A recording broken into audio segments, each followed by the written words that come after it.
Peace and love. Peace and love, man. It's your brother Isaiah tapping in with another one for the conscious brothers, conscious sisters in the conscious community.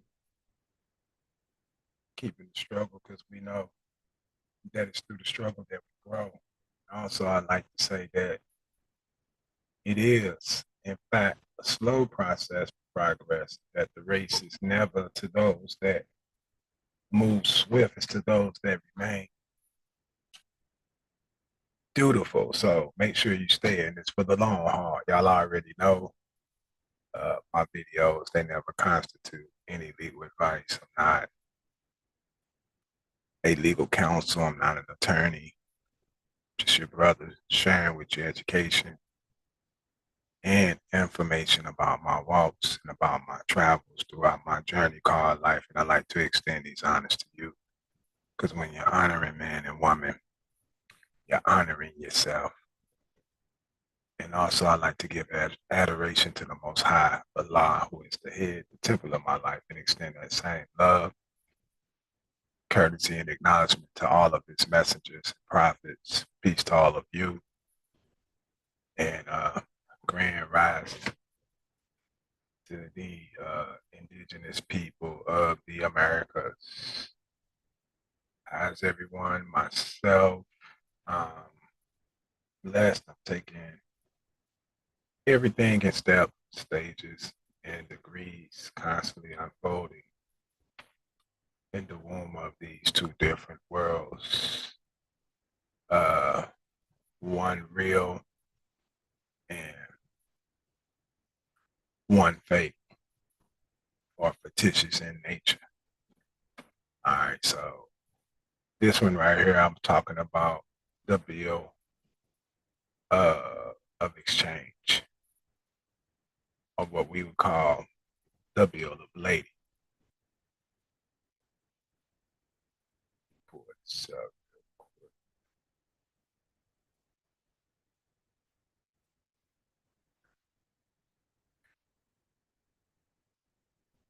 okay, so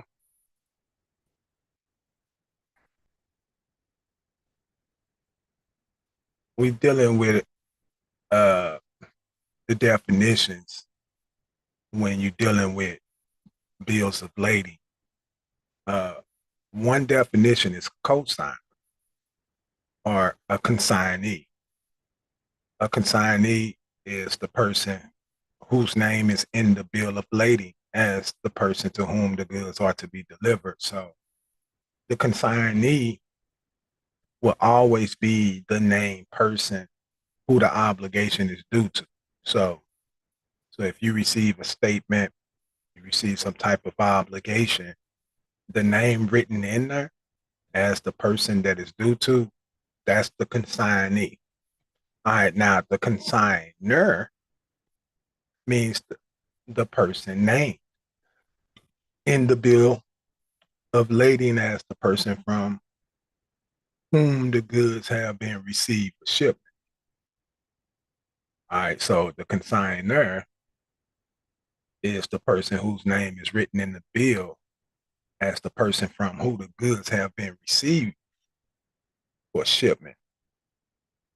All right.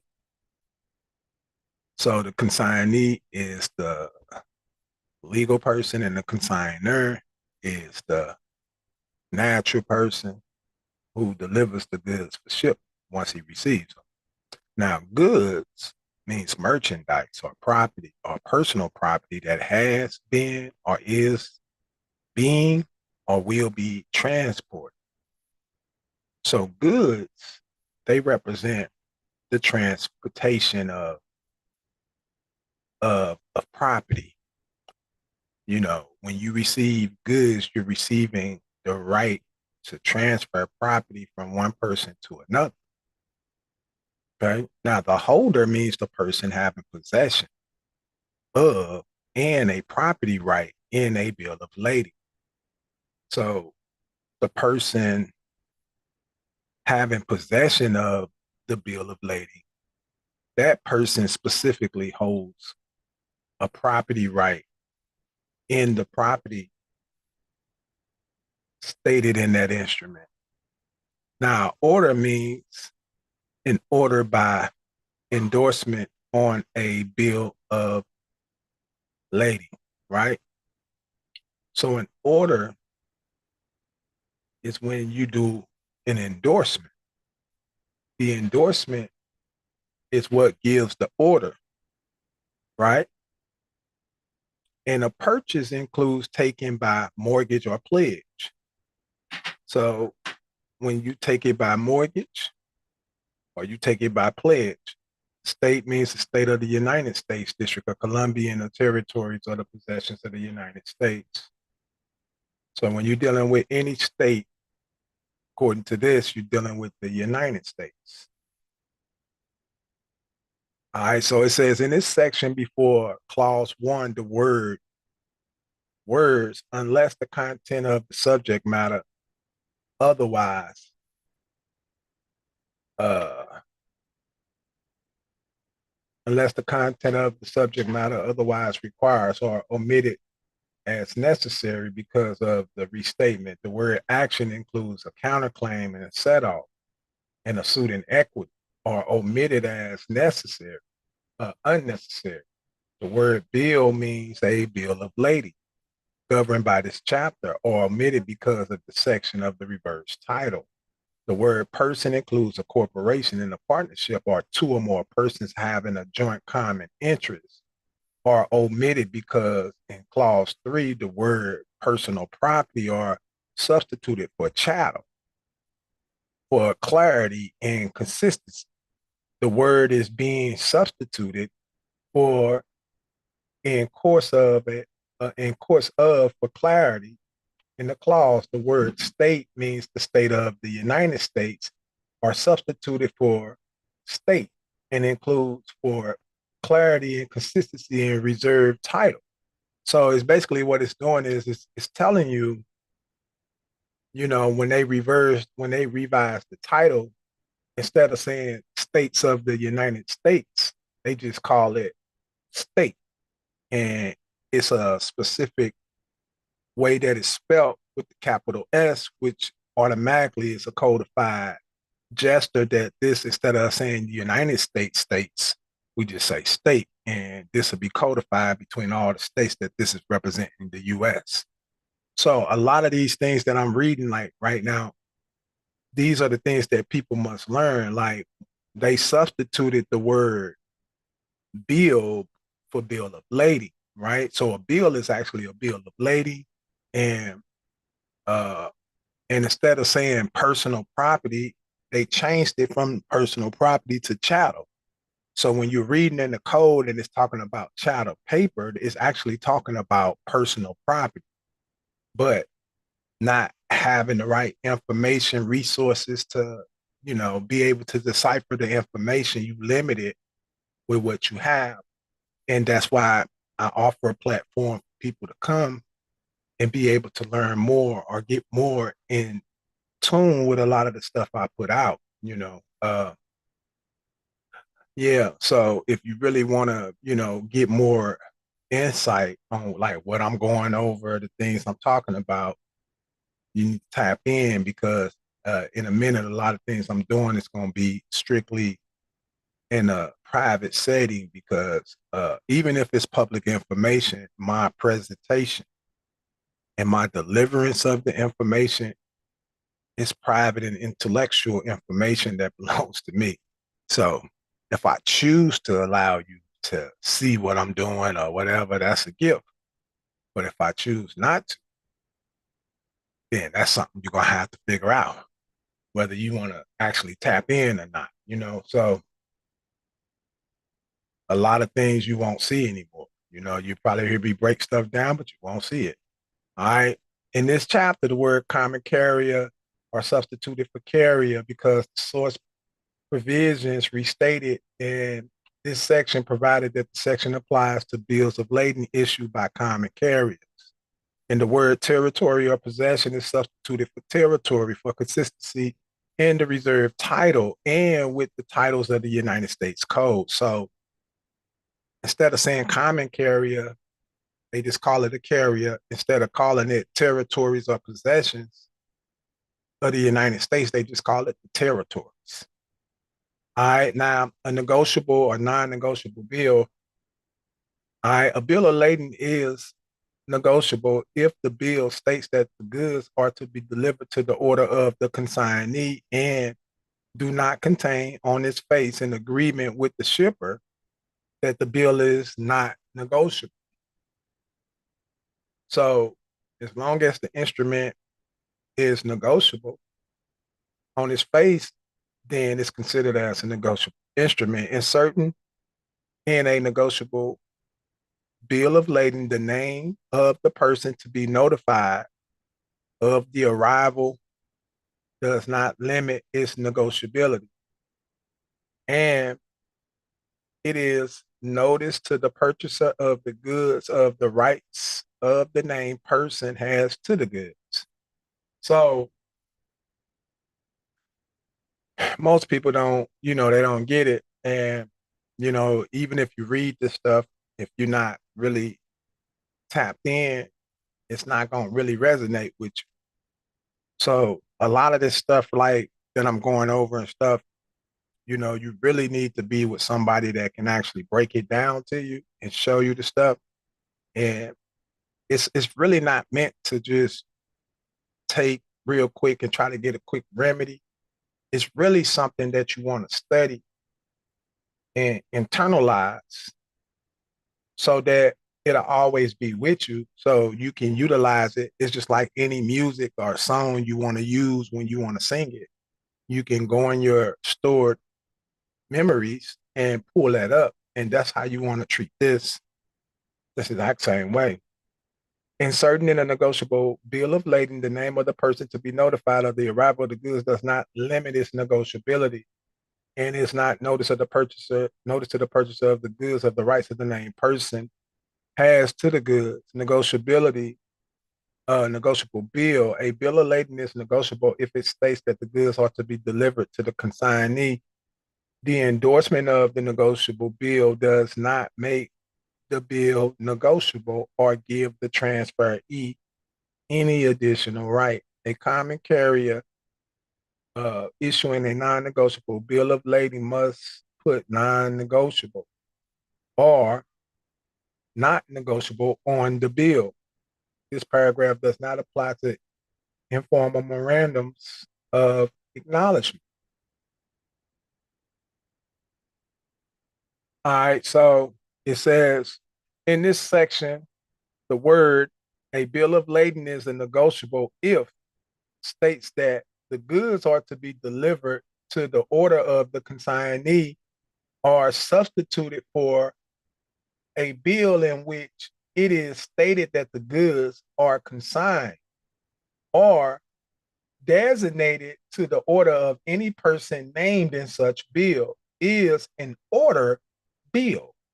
For clarity and consistency in the revised titles, and with other titles of the United States Code. The word does not contain on its face an agreement with the shipper that the bill is not negotiable or substituted for 49 for clarity and eliminate unnecessary words, sentences, or omitted as surplus. All right. So yeah, like this right here, what I'm reading, right? They got several things like this where uh you can actually it's like a revised breakdown of like the code, the United States Code. It show you like how they changed everything pretty much. Uh oh,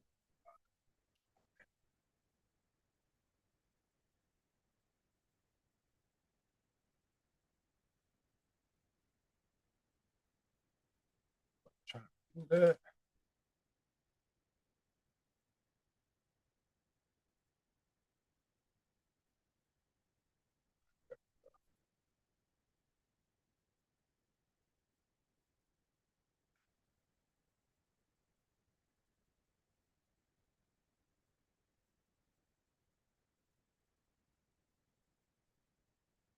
Yeah, so I'll read from where it talks about uh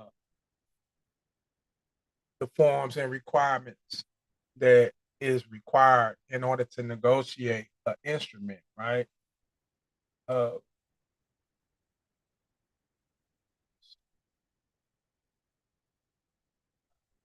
so it says a negotiable bill of lading may be negotiated by endorsement. An endorsement may be made in blank or to a special person. If the goods are deliverable to the order of a specific person, the bill must be endorsed by that person. Huh. A negotiable bill of lading may be negotiated by delivery when the common carrier, under the terms of the bill, undertakes to deliver the goods to the order of a specified person, and that person or subsequent endorsee has endorsed the bill in blank. Okay. A common carrier, under the terms of the bill, undertakes to deliver the goods to that person, or when the bill is negotiated, it is a form that allows it to be negotiated by delivery. So, according to the rules of commercial law, you know, in order to negotiate, transfer, sign, do any right, do anything you have a right to do, you must follow the proper procedures and you must actually do things in accordance to what's required. A lot of you guys need to go back and read the Negotiable Instrument Act, not just the Negotiable Instrument Act. You also may need to read the Sale of Goods Act also, and the Contract Act of 1871. These agreements or these three acts that I just named are gone.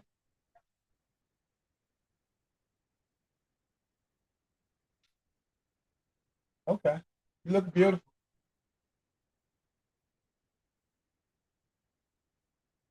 Just let me know and I'm gonna go pick it up. For who? I'll let you know. Let me finish making this video. I sent it to you already in the text. In the text. Well, I'm gonna put it in the email. No, I did. I sent it in the email to Andrea. Yeah.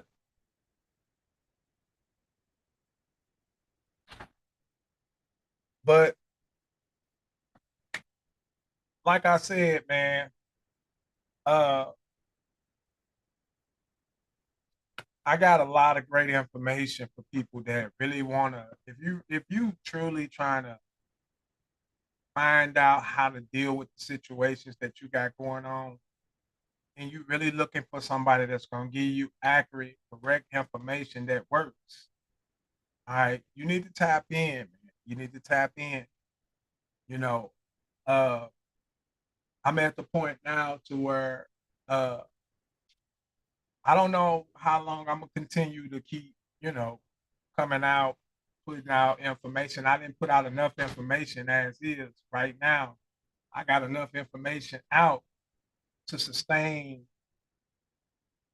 every aspect of what I teach. I don't even have to actually make another video, period.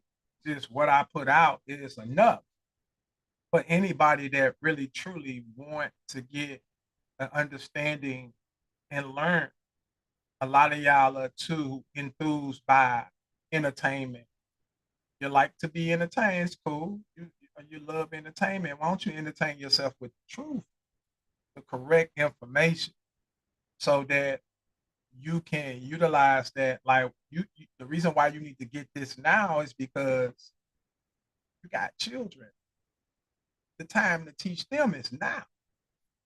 You teach a child truth as a child, and when that child becomes 16, 17 years old, that child becomes a master of that truth. All right. So it's a lot bigger than what a lot of y'all contribute this to. A lot of y'all on a small level, only on a point to where you're just trying to get a bill paid. If that's your level of understanding, you're very that's a small understanding if that's all you're trying to do. Because there's so much more to this than you just trying to get a bill paid. All right. It goes far beyond paying bills. Okay. When you understand you invested in your estate, and when you die, everything that you've invested can be transferred to your children, to your descendants. If you don't understand the investment aspects of you being the grantor of the estate, you're granting the estate interest in property. And that estate, because it's yours, is holding that property for you. Now, all the trustees may be in possession of the estate, but the property you put into it, they can't really touch it. That's why when you die, right, they got to pay all the estate's debts before they can even use the interest of the estate. See, what we don't understand is when we are alive, we are the principal, right? As the principal, you the one that's basically charging the estate. You're the one that's providing the estate with value.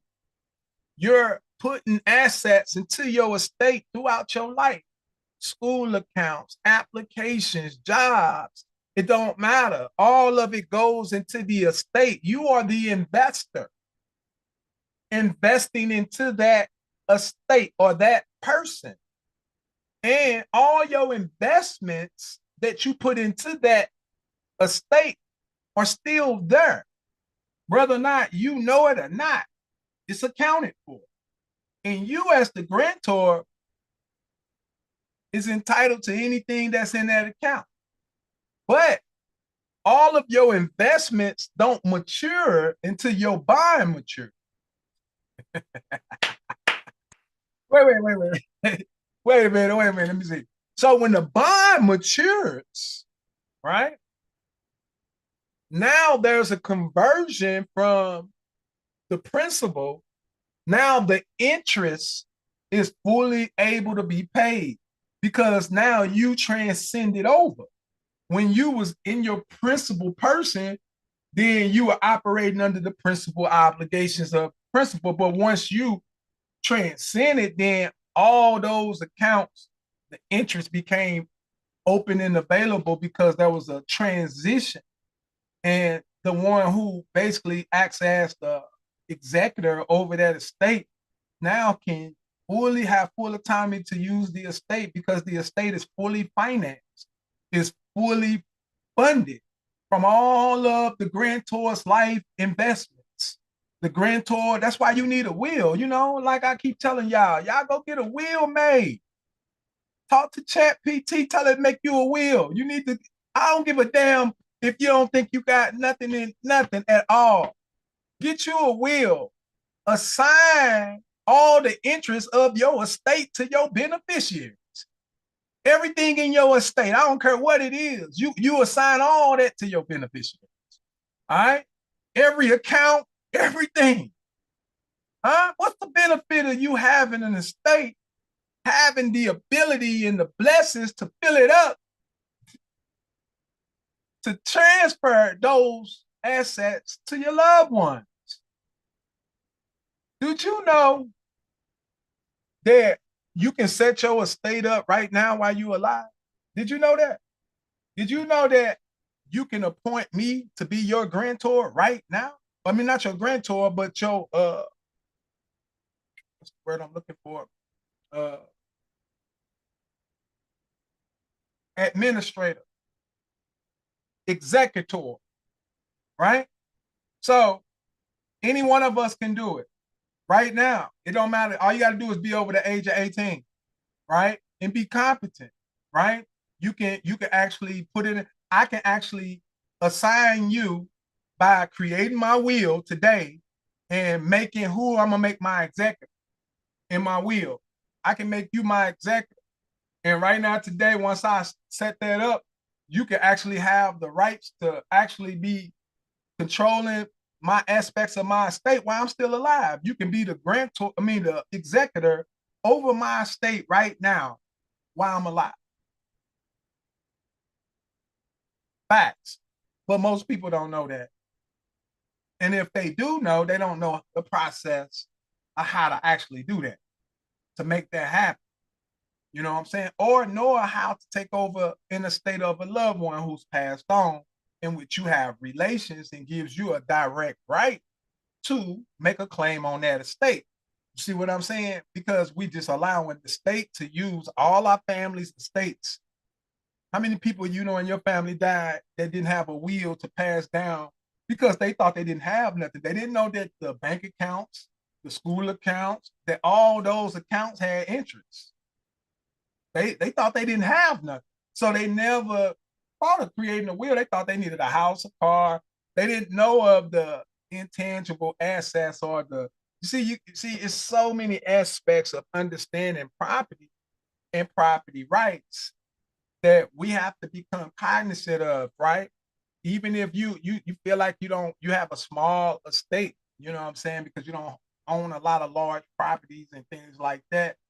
But at the same time, that bond, once that bond matures, that bond can be used by any person that has the rights to use it. So understanding those aspects is critical. I suggest that you put your will in place, just in case something happens.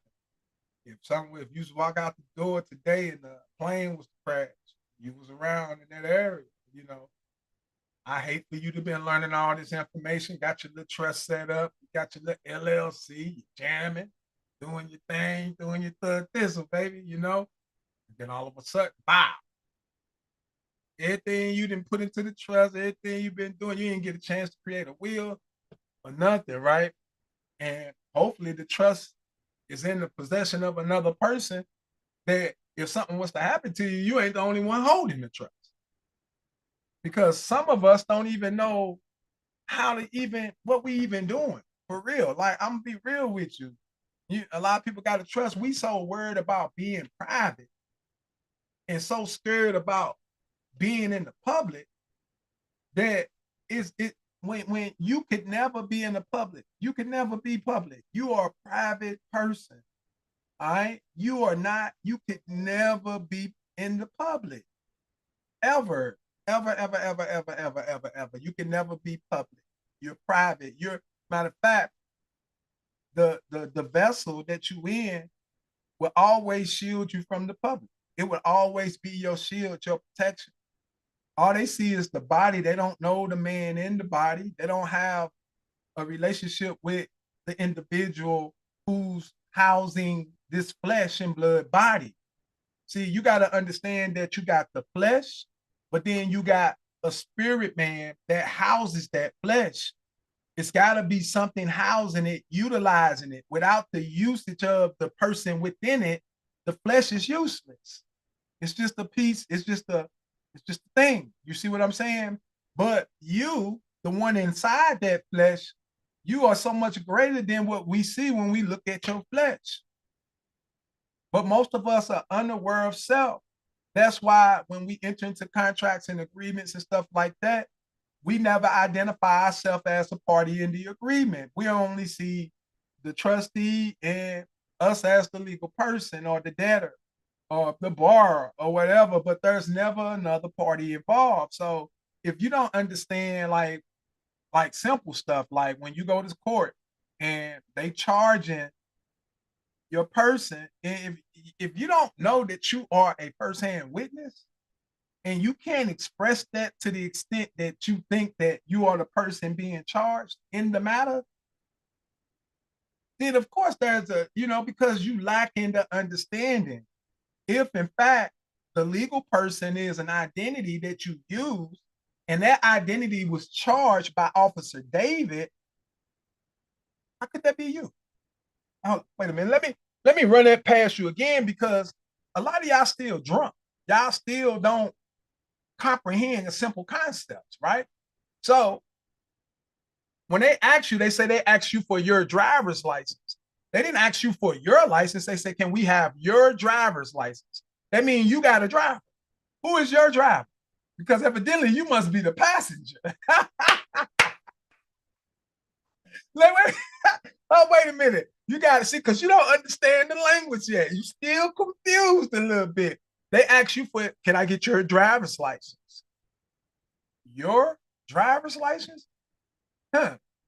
So have you ever looked up the legal definition of the word your? So can I get your driver's license? So I got a driver's license? You got to really listen to what you're saying to really catch what you're saying. You're speaking in a third person, man, and you just don't get it. It still ain't resonating with you.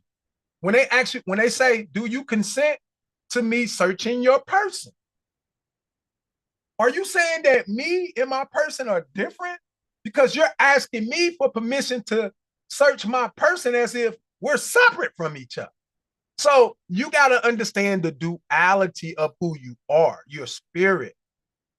But the flesh that you travel in is your property. This right here is yours, right? Because 9/10 of the law is possession.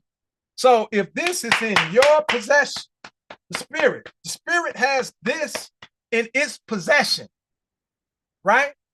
Then you have direct claims over it before anybody else. You are the first entity with a claim against it. Did I say it right? Yes, I did. I said entity, because a spirit is an entity. It is that it is. It can't even really be explained for real. You know what I'm saying? So the sin in life is when you lose capacity of the true self. When you fall from grace and you forget about the spirit self, to the point you become so conducive to physical things that the physical reality becomes so real to you that it actually becomes your reality. And that the real reality where you truly live, you begin to put all the poison from this world that Caesar created into the real world where you live at.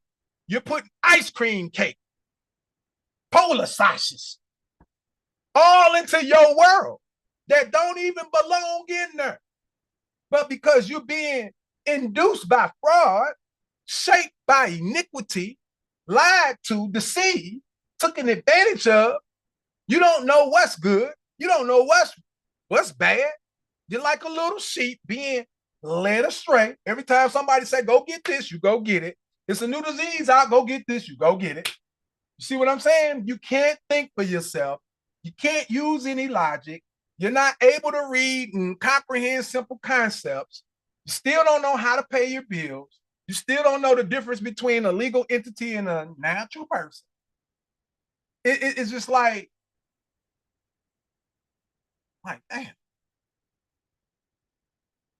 is we gonna ever get it together?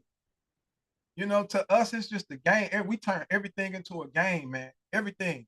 When we start doing this commercial stuff, this is real right here, because this is what they using to put us and put us in agony, put us in pain, put us in suffering. This is what breaks up relationships. This is what breaks up households. Poverty, man. When somebody can put you in poverty, when your woman cussing you out because she feel like you ain't man enough to provide for the family, she wants you to go and work until you're dead, because that's the only reality that she know as far as what she's been taught that a man is supposed to do. But I can tell you right now, wealth don't come from working. It's not how you get wealthy. Wealth comes from this right here. This is where wealth comes from. You can work till you blue in the face and still be poor when you die. So everybody's saying insanity. Insanity is to do the same things that people did before you and expect to get a different result than what they got. I can go look at everybody before me, mama, uncle, cousin, sister. I don't give a damn who it is. And they all work this American lifestyle with the school, did all the stuff that they tell us to do. Are they wealthy? They did everything. My little sister went to college, got all these degrees and everything. It's so beautiful because they got us believing that this is what it takes to be successful. So we go to their schools. When we go to their schools, they get funding for that. Wow. We take their little test, they get funding for that. We fill out their little applications, they get funding. All you end up with is a lack of understanding, a miscommunication, or misrepresentation of the true facts of the matter. I can't be mad at anybody or child support for charging my brother or my sister child support when you are the author of your own existence. So basically, somebody else get to control your property. So basically, you gonna write me with Isaiah Joaquin Bay telling me what you gonna do with my information? So you gonna write me and tell me, huh? First of all, if you really use a little bit of common sense, it's really simple. I don't suggest that you be a surety for anybody. People teach you to come with suretyship, express suretyship, and then you can request to be exonerated to the creditor. I don't do that because God said we ain't supposed to be surety. He said you ain't no damn surety for no man or no person. But a lot of people take that route. Suretyship express that they are the implied surety. Now, does that work? Yes, it does work, because if you understand implied suretyship, you got to understand what an implied surety is. I understand the concept of an implied surety, meaning you are the signer for this person. Every person has to have a signer. Every person has to have a representative. Every person has to have somebody that does services for it. Every taxpayer that I know is a name and a number on a card. Every taxpayer I ever seen was a name and a number on an IRS document. Every last one of them. LLCs, trusts, right? So it's a name and a number. That's the taxpayer, right? So when you understand simple concepts like that, man, you gotta learn how to take control of your affairs and be able to manage your own legal affairs. And that goes around to everything you're doing. I done showed people in the code where it even says no matter what you do, no matter when you signing as a co-signer. Whether they tell you a co-signer or not, you can never sign a contract and not be in a legal capacity.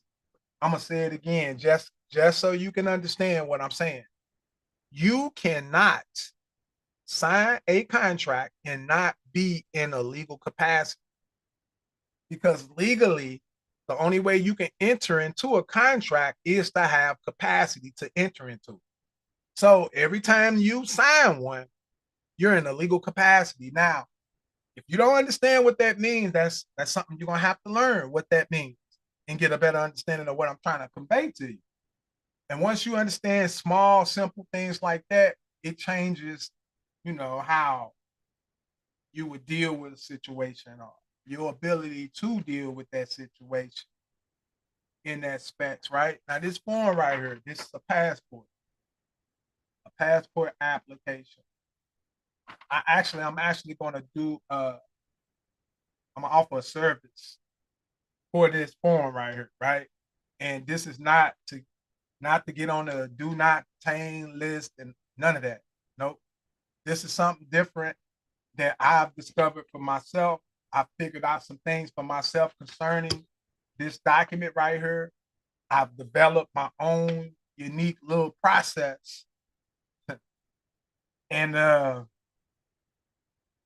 yeah, man, yeah, I'm trying to tell you, man. Listen, I thank the Most High for the knowledge, for the information, because of what I know, y'all. I'm able to do so many different things, and I have so much information. I know so many different platforms, different types of forms that I've never seen anybody else share these forms. Or I don't even know if a lot of people even know of certain forms that I even know of and stuff like that. And and I'm just thankful, man. I'm thankful for everything that the creator is doing for me. So the more people are, selfish or, because I feel like my blessings don't actually come, like some people be blessed enough to have 76,000 followers or 100K followers. But that's not how my blessings come. My blessings is coming in abundance of information that is in replaceable.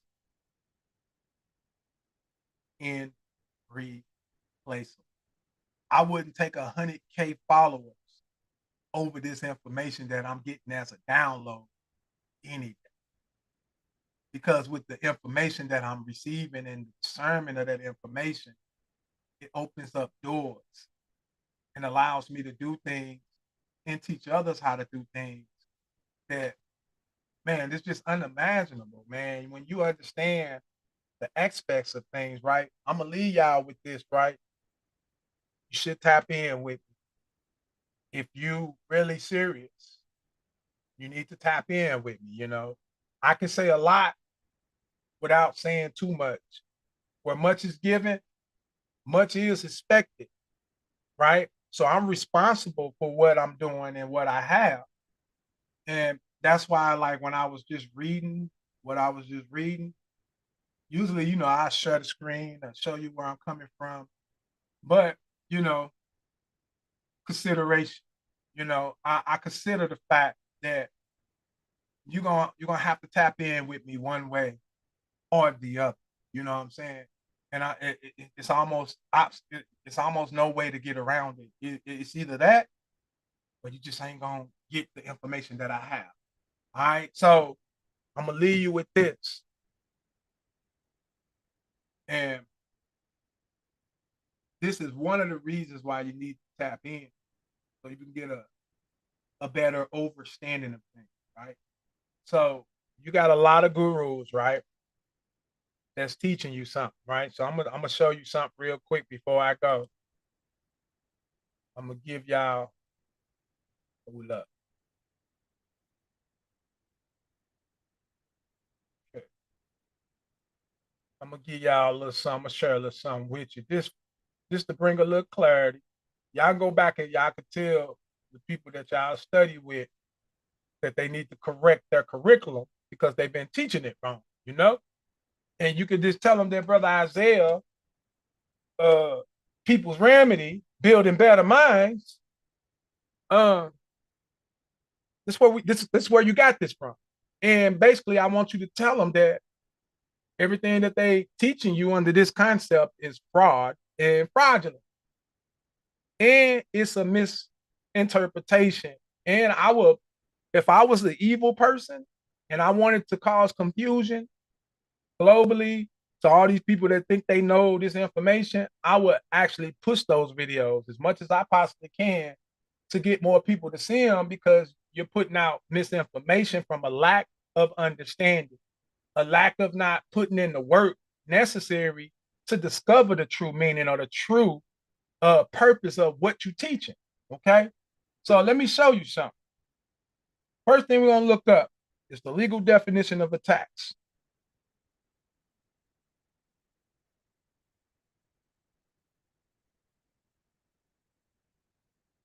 Now, so the legal definition of tax is that it is any charge of money or property imposed by the government upon individuals, right, or entities. Taxes are mandatory financial contributions. All right. So a tax is a contribution, right, used to fund government spending, public services, and programs, right? So when you owe taxes, right? When you owe taxes to the government,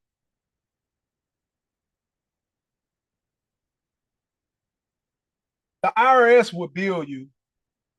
The Department of Revenue will bill you, because these are the tax collectors for the government. The government has its own tax collection agency that collect. Have you ever received the IRS bill? Huh? So when you owe the government, they tell you, hey, look, you owe the United States this amount, and then they tell you to write a check to the United States payment, right? That's a tax. So why is all these consumer gurus teaching you that you're paying taxes to the government? I believe that these gurus have a misinterpretation of what this information is really saying. And I challenge any one of them to challenge me that what I'm saying is not true and correct, that you misteaching the people when you tell them that they're paying taxes. They're not paying taxes. Let me show you what it's called.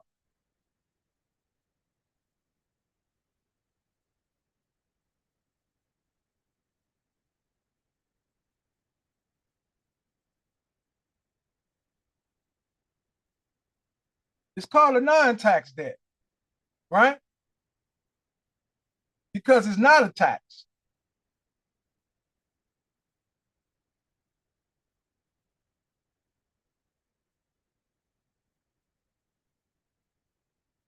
All right. So a non-tax debt is an administrative debt, right? But it's not a government tax in the way of somebody owing the government all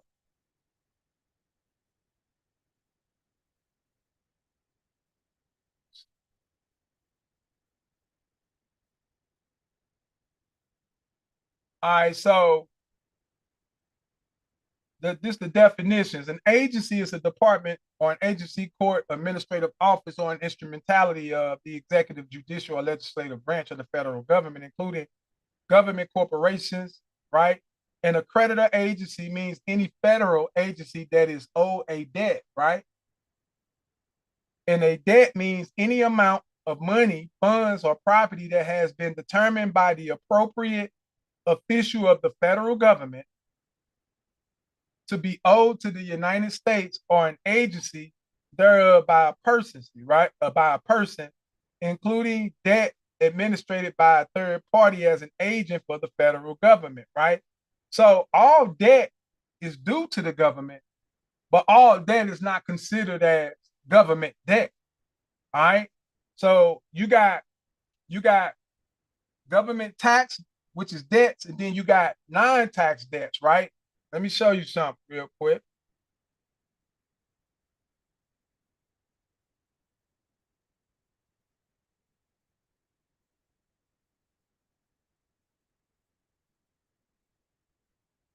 All right. So when you go here right? This deals with checks drawn on the United States Treasury, right? So when you go here and you go to definitions, it says an administrative offset or an offset for the purposes of this part has the same meaning as defined in 31 USC 3701A. So when we go there to 31A, it says right here at the top, administrative offset means a withholding of funds payable by the United States, including funds payable by the United States on behalf of a state government to or held by the United States for a person to satisfy a claim. Now, a claim is a debt.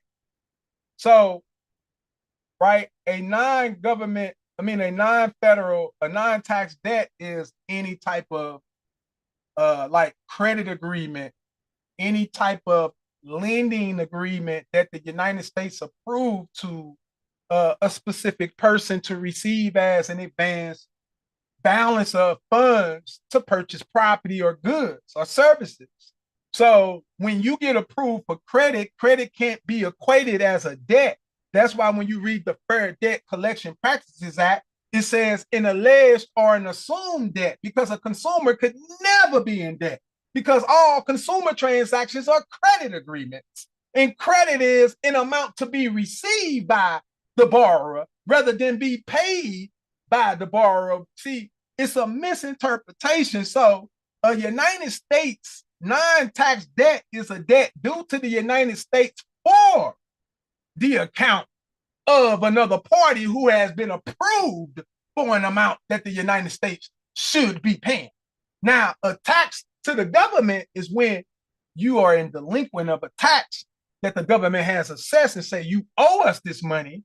And then they have one of their collection agencies bill you directly to collect the United States obligation directly from you. Now, that's considered as a tax. Now, all debts are, in a sense, taxes, in a sense, but it's you got non-tax debts and you got tax debt. So a consumer obligation is a non-tax debt. It is not, you don't owe the government any money. What you owe the government is a right to pay. See what I'm saying? So the misinterpretations, like when somebody telling you paying taxes to the government every time you pay a monthly bill, then why the IRS ain't sending you your the request for payment? Why is T-Mobile billing you? Why is the gas company billing you? Why is the water company bill? Why is not the IRS or the Internal Revenue Service billing me for the United States obligation? They're not saying this is the United States that they're collecting a debt for the United States. They're saying they're collecting an obligation that you hold that's due to the United States. So they're saying either you do what you're supposed to do, or we're gonna collect it directly from you. The United States is not collecting anything from you. The United States ain't billed you. Ain't no debt collector from the United States paying to you and said you owe them a dime. But you do owe the United States an obligation. All right. And once you start understanding the difference in the two, you got to understand when you're receiving a loan versus you being obligated to pay something. Like you might be obligated to pay the amount of the loan, but that don't necessarily mean that, that like what, let me say it like this before I go. So whenever you enter into an agreement, you got to understand that you got to understand what a payee is. I think you should do some studying on the term payee, understanding what a payee is and why the payee is one of the most important persons when it comes to a transaction. And once you start understanding the payee's the payee's role, you'll be able to start effectively handling your business. But like I said, man, I got a lot of little things I didn't put together. I'm updating a lot of information, changing the website over. I got a different way I'm gonna be presenting different things as far as classes and structures and stuff like that. It's gonna be a whole lot better this time because it's gonna be more for like a school structure to actually teach people like steps and what they need to be doing in order to get it right. So it's like going to school and you learning how to identify with what a billing error is, right? And we have a whole class and we go over some of the things. I pull out the board. We show examples of the bill. We actually show how the error came into play. All these different things, so you'll be able to look at an instrument, and from these classes, you'll be able to look at that instrument and say, okay, I see the error now. Based off the classes and the things you're learning, you can actually look and be able to discern the instruments and be able to read content and understand what it's saying. And if there's anything wrong or something not correct, you'll be able to correct that. You know what I'm saying? Just based off learning. So I want to actually set that up to where, you know, a lot of people can learn, because what I see is, like where I am, I don't really believe in giving out templates or nothing like that. I really believe that if a person really truly understand and learn the information, they can produce whatever they see fit based off their understanding. But I'm gonna actually start working with a lot of people in this new upcoming building better minds, so we can start actually helping people actually, because everybody's some people do need structure, training. Everybody mind don't work the same. So some people can catch it, some people can't. But y'all stay tuned, stay locked in. Make sure you share the live. If you ain't never been on the live, it's your first time. Make sure you subscribe so you'll be able to see the videos. You'll be able to tap in if you're looking to get any services that we have. You can go to the peoplesremedy.org, and you can just go to services and you can stroll through. We got plenty of services, from consultations to coachings to mentorships to memberships, uh, all different types of things. And I'm steady adding different things as we update. So try to make it to where it's beneficial.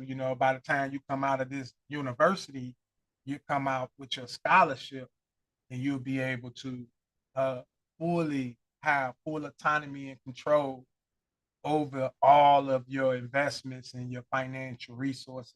And that's basically the ultimate goal, is to put you in a position of power. So make sure y'all tap in with your man.